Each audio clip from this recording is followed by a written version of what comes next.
लोग हिंदू राष्ट्र की बात कर रहे हैं, वो खुलेआम बैठे हैं और खुलेआम टीवी चैनलों में बैठकर और हिंदू राष्ट्र की बात कर रहे हैं। इनके खिलाफ कानून कहाँ है? कहाँ सोया हुआ है कानून? इनके खिलाफ क्यों नहीं कार्रवाई? इन्हें क्यों नहीं जेल में डाला जा रहा? जो खुले उन्होंने तुम्हारी मस्जिद तोड़ी और फिर तुमने मस्जिद मंदिर तोड़े, फिर राजाओं ने, ये इतिहास है कृष्ण भूमि का, सच हो गई, ये कृष्ण भूमि का इतिहास है। लेकिन देवकीनंदन जी, ये सिलसिला तो गलत था ना, ये आप भी मानेंगे? धर्म की हानि बरही असुर अधम अभिमानी।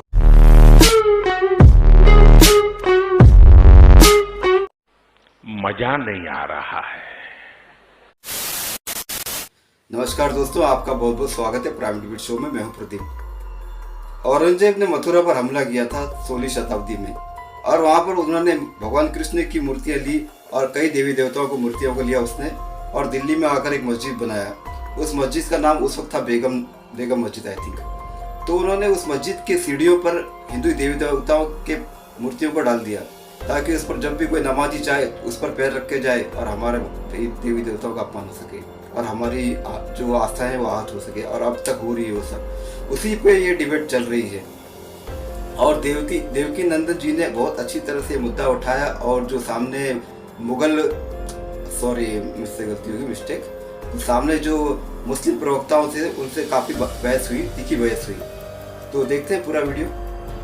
ये उम्मीद आपकी है दूसरे पक्ष से, यानी मस्जिद इंतजामिया कमेटी के जो लोग हैं उनसे आप ये अपील कर रहे हैं कि ऐसा करवा दीजिए, खुदाई करवा दीजिए, अगर मूर्तियां हैं तो हमें सौंप दीजिए, जो खर्चा होगा वो हम देने के लिए तैयार हैं। इस पर क्या एक रजामंदी हो सकती है? जल्दी से एक छोटा सा जवाब। ये तो बहुत सिंपल सा क्वेश्चन आपने कर लिया। मैं तो सबसे पहले आपको प्रणाम करता हूं महाराज जी। धर्म गुरु आप कथावाचक हैं, तो कथावाचक की तो अमृत वाणी, शरबत पानी, भंडारा ये काम है।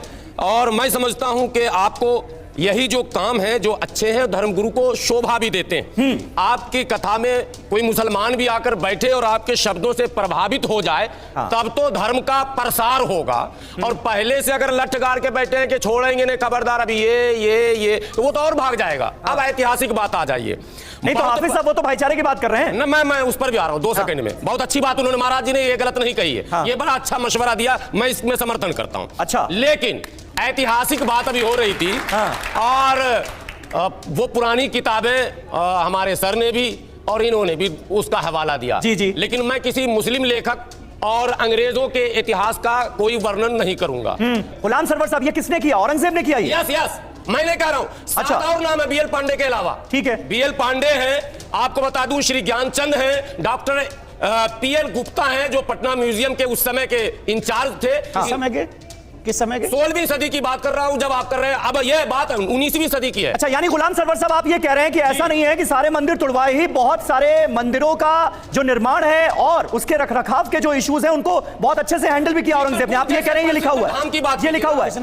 किसने बनाया? वो जमीन आज निकाल लीजिए कागज। ठीक है, आज के डेट में कागज निकालिए ना साहब। ठीक है, इस पर मैं इस पेज नंबर 60 को पढ़ने के बाद, 60 नंबर के पेज को पढ़ने के बाद मुझे लगता है बहुत सारी चीजें क्लियर हो जाती हैं। अब बताइए, आप जिस बात का जिक्र कर रहे थे, आपने औरंगजेब की शख्सियत के एक पहलू का जिक्र किया, इस पहलू को छोड़ा जा सकता है क्या? नहीं, मैं जरा 2 सेकंड बोल दूं जी। मसीरे आलमगीरी इतना ऑथेंटिक आपके लिए है, और भारत के और दूसरे इतिहासकारों ने जो इतिहास की किताब लिखी है उसको आप सीधे नकार दे रहे हैं। 1 सेकंड जवाब देंगे, 1 सेकंड में देता हूं, 1 सेकंड। हाँ,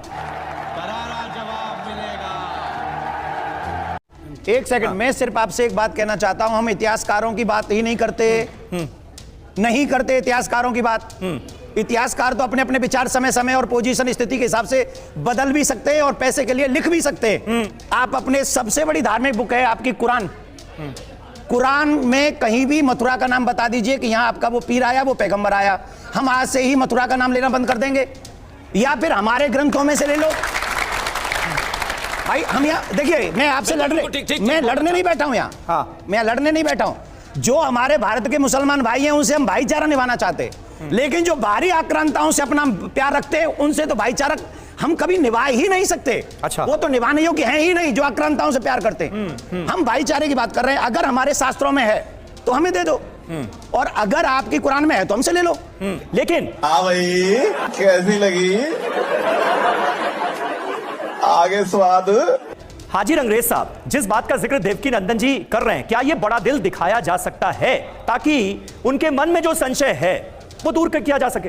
देखिए, मैंने अभी समीर जी आपको बताया, प्लेसेस ऑफ वर्शिप एक्ट इसलिए ही लाया गया था कि इसके बाद कोई विवाद ना हो, जिसकी वजह से आपस में जो है डिवीजन ना हो। ठीक है। दूसरी बात, एक बात है कि नहीं, ये तो कानून की बात होगी। वो कह रहे हैं आपसी भाईचारे में निपटा लीजिए ना मामला। मैं जवाब देना चाहूंगा, जो आक्रांत आए थे उन्होंने किया, उनकी सजा आप आज के लोगों की सजा नहीं दे सकते। नहीं, लेकिन हाजी साहब यही तो वो कह रहे हैं कि ये अपमान अभी भी हो रहा है। उनके हिसाब से ये अपमान अभी भी हो रहा है क्योंकि सीढ़ियों के नीचे मूर्तियां हैं। जो मस्जिद है वो एएसआई के अंडर में आती है। सुन लीजिए पूरी बात, एएसआई के अंडर में आती है। ठीक है। आपके पास कानून है, कानून के तहत आप न्यायालय जा सकते हैं, अपनी बात रख सकते हैं। मगर ये जो आप कह रहे हैं मैं 5 दिन का अल्टीमेटम दे रहा हूं, ये तो ये वो दोहराना चाहते हैं ना, 90 का दशक दोबारा से दोहराना चाहते हैं, जैसे बाबरी मस्जिद को शहीद कर दिया गया। एक सेकंड लूंगा मैं। गुरुजी, आपकी इन बातों से हम सहमत बिल्कुल भी नहीं है।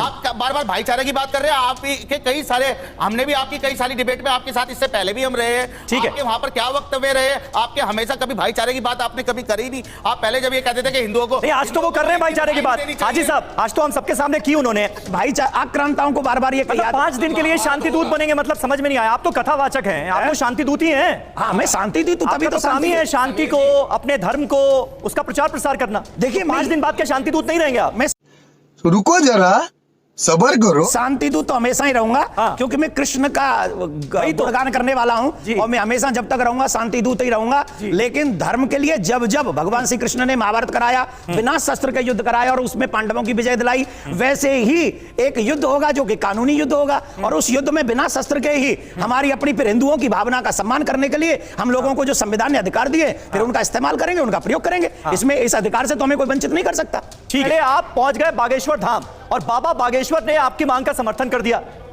इस मांग का भी समर्थन कर रहे हैं वो, और वो भी ये क्या मान रहे हैं कि मथुरा में जो श्री कृष्ण मंदिर था वहां से मूर्तियां उठाकर मस्जिद की सीढ़ियों के नीचे उन्हें गाड़ दिया गया। वो मान रहे हैं क्या? ये जब इतिहास इसका पूरा प्रमाण दे रहा है। आप भी ये कह रहे हैं कि देश को हिंदू राष्ट्र होना चाहिए, जबकि संविधान में सेकुलर स्टेट का जिक्र है, सेकुलर नेशन का जिक्र है। मैं इसी फिर तो संविधान के खिलाफ आपका भी बयान हो गया ना। देखिए, कैसे अमृतपाल ने पाकिस्तान की मांग की, आज वो जेल में है। और जो लोग हिंदू राष्ट्र की बात कर रहे हैं वो खुलेआम बैठे हैं और खुलेआम टीवी चैनलों पर बैठकर और हिंदू राष्ट्र की बात कर रहे हैं। इनके खिलाफ कानून कहां है? कहां सोया हुआ है कानून? इनके खिलाफ क्यों नहीं कार्रवाई? इन्हें क्यों नहीं जेल में डाला जा रहा? जो खुलेआम हिंदू राष्ट्र की बात कर रहे हैं, देश के संविधान को मिटाने और मारने की बात करते हैं, अल्टीमेटम देते हैं, ऐसे लोगों के सामाजिक बहिष्कार नहीं होगा तब तक इन लोगों के लिए ये चुप नहीं होंगे। ठीक है, हो गया। बिल्कुल चुप। हिम्मत कैसे हुई तेरी मुंह खोलने की? हाजी साहब, एक सेकंड, जल्दी से 10 सेकंड में जवाब दीजिए, फिर मैं मेहमानों के पास जाऊंगा। जल्दी से देवकीनंदन जी, ये जिस पार्टी से हैं इनकी टिकट कंफर्म करी जाए। मैं किसी पार्टी से नहीं हूं, जिस भी पार्टी से नहीं हूं।